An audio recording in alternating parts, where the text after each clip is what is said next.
Bon matin à tous. Je vais commencer par un petit mot de prière. Seigneur, je te prie de me donner la sagesse, de mettre dans ma bouche les paroles pour bien exprimer clairement les choses que tu désires que je partage en ce jour. Merci Seigneur. Merci Jésus. Dernièrement, j'ai fait une sortie, un Luc 10 avec des frères et sœurs, puis à la fin, on revenait vers ma maison, puis ils s'en venaient me reporter. Puis il y a une sœur qui s'est mise à chanter « Contre les bienfaits de Dieu, mets-les tous devant tes yeux, et tu verras qu'en l'adorant, combien le nom m'en est grand. » Puis ils m'ont niaisé un peu avec ça, ils ont peut-être chanté pendant une demi-heure, ça. Puis ça m'a vraiment parlé. Puis ça fait longtemps que le Seigneur me parle de partager mon témoignage. Puis je vais faire une série que vous allez retrouver sur ma chaîne YouTube. Ça va s'appeler l'Alliance de la Croix. Puis parce que ça va être une série de plusieurs petites vidéos qui vont franchir les étapes des fondements de la foi qu'on peut retrouver dans Hébreux 6. Je vais vous en reparler tantôt. J'aimerais vous donner un exemple. Premièrement, c'est que je suis propriétaire d'un duplex. J'ai un duplex qui m'appartient, puis j'ai refait les fondations. Puis sur ce duplex-là, en soi, c'est ça, les fondations étaient mauvaises, puis je les ai toutes refaites de l'intérieur. Ça m'a pris 2 mois et demi à travailler des heures, de 12 à 16 heures par jour. 7 jours sur 7, je me suis brûlé à faire ce job-là. J'ai sorti 95 verges de glaise, puis j'ai rentré 36 verges de gravel 3/4. J'ai travaillé comme un fou là-dessus. Puis en fait, en réalité, construire les fondations d'un bâtiment de cette grosseur-là, en 2 jours, normalement, ça aurait été fini. Et cet exemple-là, en fait, je vais vous la donner simplement parce que c'est une chose que le Seigneur m'a révélée, c'est que c'est beaucoup plus dur de bâtir sur un bon fondement quand il y a déjà un immeuble sur la place. Je vais vous lire un passage de Galates. Au chapitre 1, ça dit, je commence à partir du verset 3. « La grâce soit à vous et la paix de la part de Dieu, le Père et de notre Seigneur Jésus-Christ, qui s'est donné lui-même pour nos péchés, afin de nous délivrer de ce monde présent, selon la volonté de Dieu et notre Père, auquel soit gloire pour toujours et toujours. Amen. Je m'étonne que vous abandonniez si promptement celui qui vous avait appelé à la grâce de Christ pour passer à un autre évangile. Non qu'il y ait un autre évangile, mais il y a des gens qui vous troublent et qui veulent pervertir l'évangile de Christ. Mais quand nous-mêmes ou un ange du ciel vous prêcherait un évangile différent de celui que nous avons prêché, qu'il soit anathème, ce qui veut dire maudit de Dieu. Comme nous avons déjà dit, je le dis encore maintenant, si quelqu'un vous prêche un évangile différent de celui que vous avez reçu, qu'il soit anathème. Car maintenant, est-ce les hommes que je persuade ou Dieu? Ou est-ce que je cherche à plaire aux hommes? Car si je plaisais aux hommes, je ne serais pas un serviteur de Christ. Mais je vous certifie, frères, que l'évangile qui a été prêché par moi n'est pas selon l'homme. Pourquoi je lis ce passage, en fait?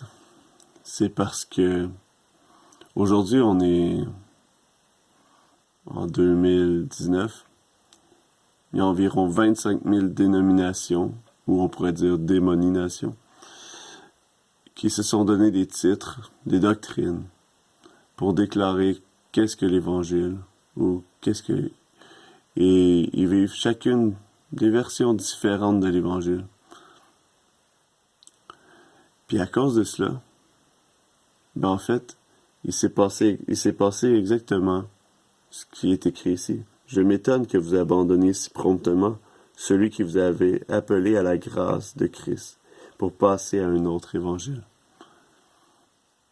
Aujourd'hui, c'est très difficile de trouver le véritable évangile parce que, en vérité, ces 25 000 versions ne sont rien d'autre que l'œuvre du diable lui-même. Si Jésus a dit « Je suis le chemin, la vérité et la vie, nul ne vient au Père que par moi ».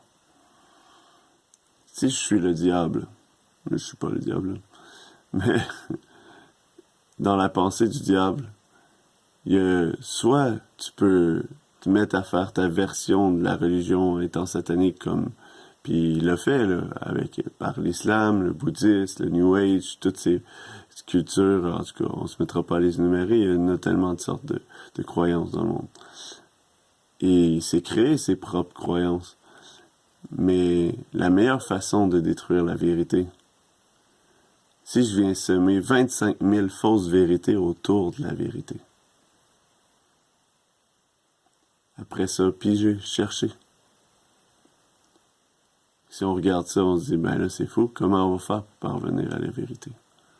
Ben heureusement, Jésus a dit qu'elle a envoyé l'Esprit Saint, le consolateur, l'Esprit de vérité qui allait nous conduire dans toute la vérité.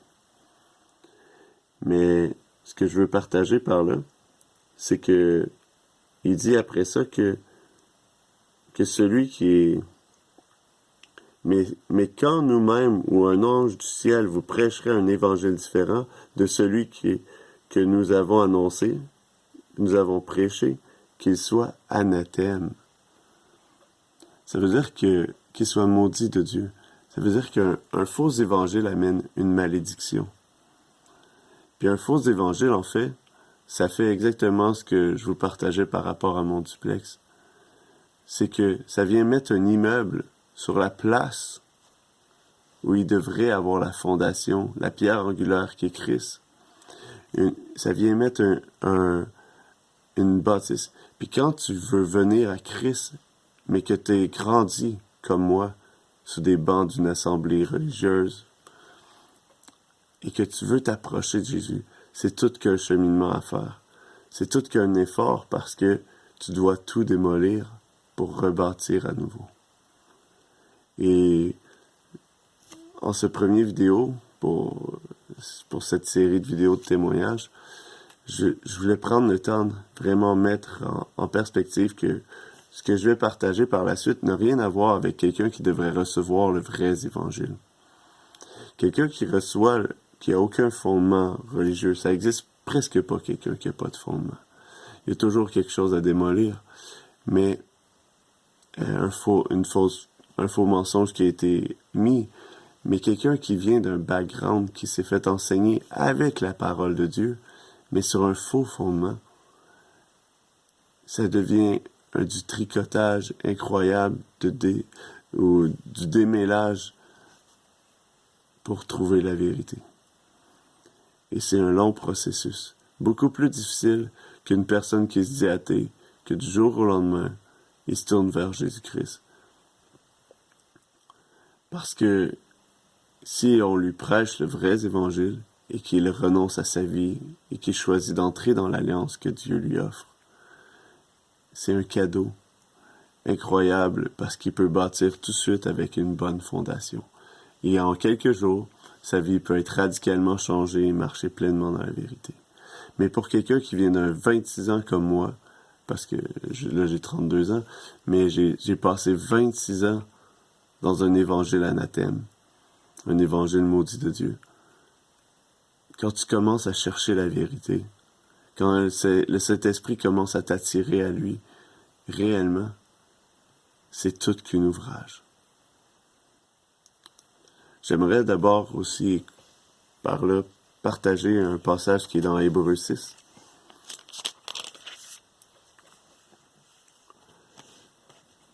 Ça dit, « C'est pourquoi, laissant les principes de la doctrine de Christ, tendons à la perfection, ne posant pas de nouveau le fondement de la repentance des œuvres mortes, de la foi envers Dieu, de la doctrine des baptêmes, de l'imposition des mains, de la résurrection des morts et du jugement éternel. Et c'est ce que nous ferons si Dieu le permet. Dans ce passage, il décrit exactement l'ordre du fondement. Je n'ai pas trouvé aucun autre passage qui explique aussi bien la fondation, comment elle doit être établie. Je vais le relire, l'ordre. Il dit, « Ne posant pas de nouveau le fondement de la repentance des œuvres mortes, de la foi envers Dieu, de la doctrine des baptêmes, de l'imposition des mains, de la résurrection des morts et du jugement éternel. Et c'est ce que nous ferons si Dieu le permet. » La première étape qui est dénumérée, c'est la repentance des œuvres mortes. Et quand on s'attarde à vraiment réaliser qu'est-ce qu'une œuvre morte, on réalise que, c'est toute notre vie. Parce que dans Isaïe 53, il nous parle, si je ne me trompe pas, c'est le verset 6. Il dit, « Nous étions tous errants, suivant chacun notre propre chemin ou notre propre voie, mais l'Éternel a fait tomber sur lui l'iniquité de nous tous, ou on peut dire la rébellion de nous tous. » C'est le même sens de mot. Et que notre rébellion, en fait, n'est rien d'autre qu'une seule chose. Notre rébellion n'est rien d'autre que de suivre notre propre chemin. On peut, souvent quand les gens prêchent l'Évangile, vont amener les gens pour leur faire réaliser qu'ils sont pécheurs. Pas quand ils prêchent réellement l'Évangile. Ils vont utiliser les 10 commandements, la loi. On va dire, t'as-tu déjà menti? T'as-tu déjà volé? T'as-tu déjà commis adultère? Regarde. Parce que la Bible a dit que si tu regardes simplement une femme en la convoitant, t'as commis adultère avec elle. Alors, et là, pour faire réaliser aux gens que c'est sûr qu'ils ont péché. Tout le monde a péché. Mais dans ce verset-là, ça amène encore quelque chose de plus profond, je trouve, que juste être confronté à la loi. C'est bien d'être confronté à la loi de Dieu, d'être confronté au fait que, est-ce que j'ai aimé Dieu de tout mon cœur, de tout mon être, de toute ma force?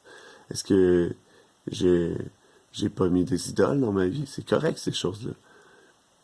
Mais dans ce verset-là, ça dit que de suivre notre propre chemin, dans Isaïe 53, verset 6, de suivre notre propre chemin, c'est la rébellion.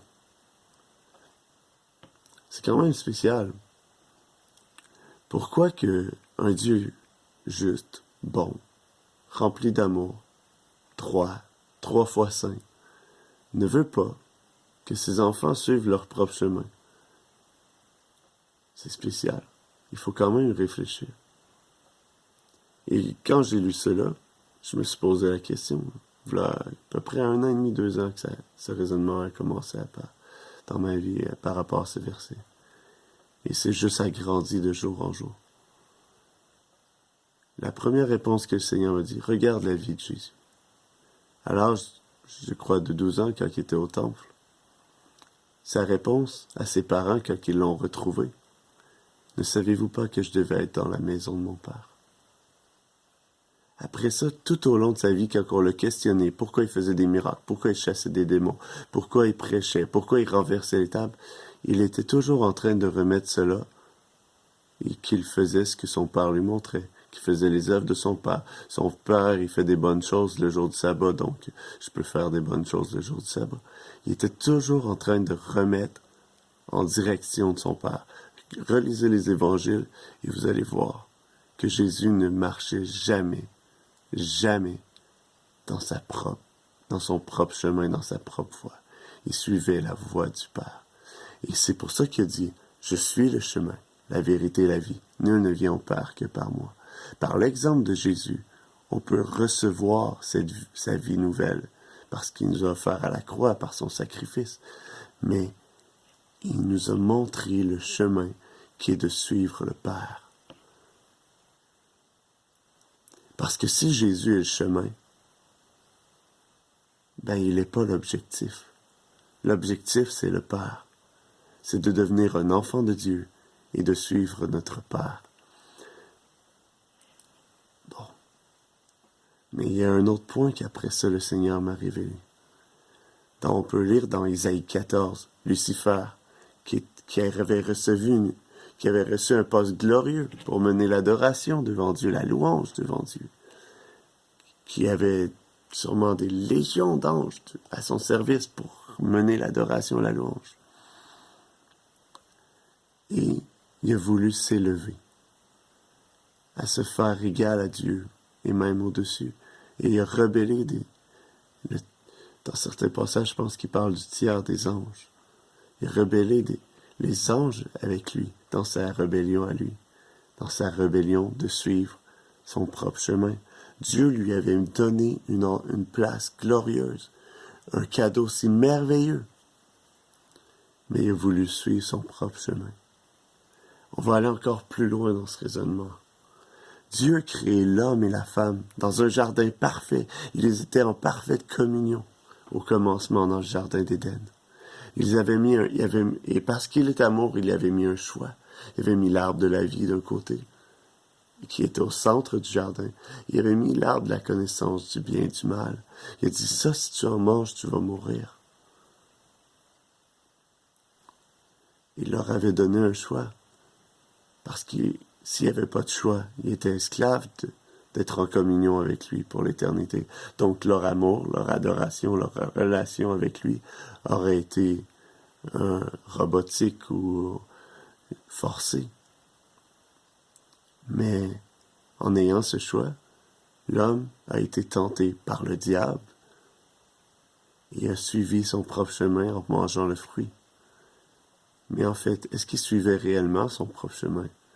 Ou il a suivi le chemin du serpent, le tentateur, le serpent ancien, le diable, Satan lui-même?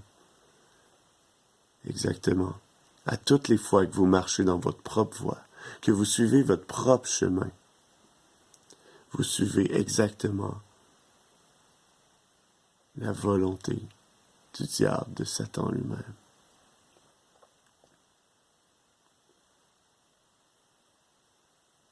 Mais Jésus-Christ, à la croix, est venu briser cette malédiction. On peut lire dans Galates 3, justement, que Jésus-Christ s'est fait malédiction pour nous, afin de porter notre malédiction pour nous faire entrer dans la bénédiction. La malédiction qu'il a portée, c'est rien d'autre que il est mort sur l'arbre, sur le bois, sur une croix, mais sur l'arbre de la connaissance du bien et du mal, il a versé son sang. Spirituellement, il est allé vaincre le péché à l'origine, la malédiction qui est entrée dans l'humanité.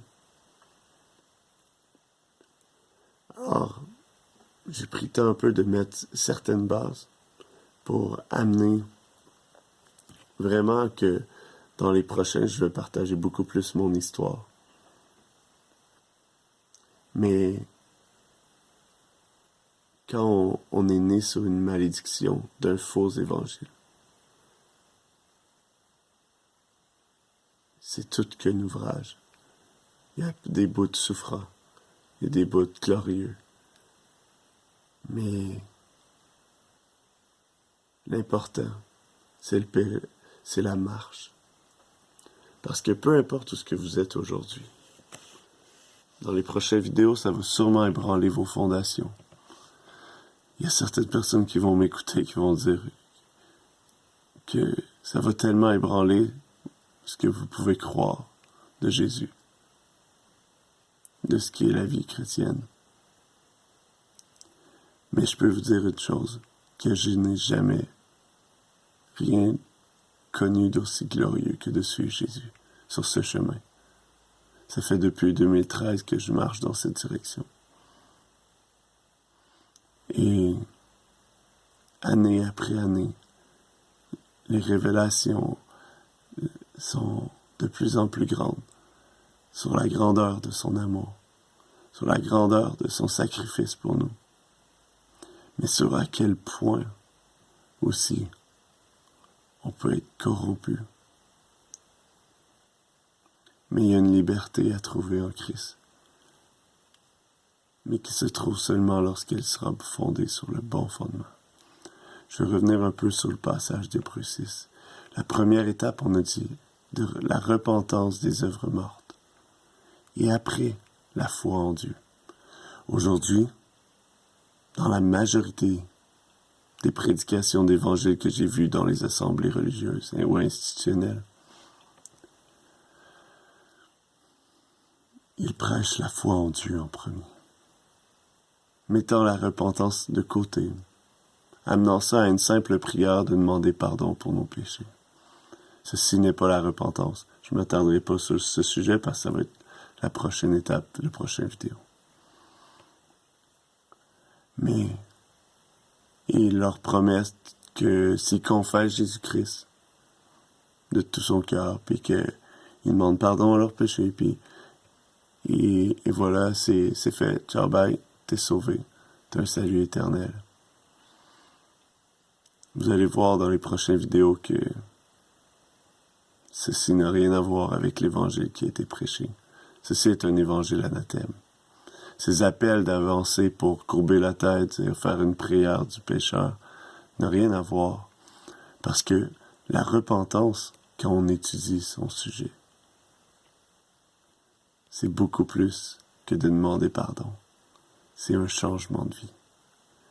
Regardez à Jean-Baptiste quand il prêchait l'évangile, quand il prêchait que le royaume des cieux était proche, que le Messie allait venir, et que les pharisiens sont privés pour se faire baptiser. Il leur a dit, race de vipères, qui vous a appris à fuir la colère à venir? Produisez donc des fruits dignes de la repentance. La repentance a un fruit. N'est pas juste une parole.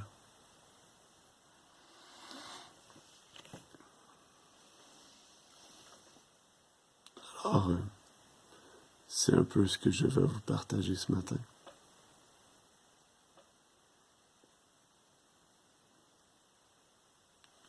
Alors, vous pourrez suivre cette série de témoignages sur l'Alliance de la Croix. Je vais toutes les mettre sur ma chaîne YouTube avec le titre en premier, Alliance de la Croix. Je vais les numéroter en ordre aussi. Et je vous conseille de les suivre en ordre. Parce que vous allez un peu vous perdre si vous arrivez à la dernière étape. Mais soyez bénis. Et que la grâce et la paix vous soient multipliées dans la connaissance de Dieu et de Jésus-Christ, notre Seigneur.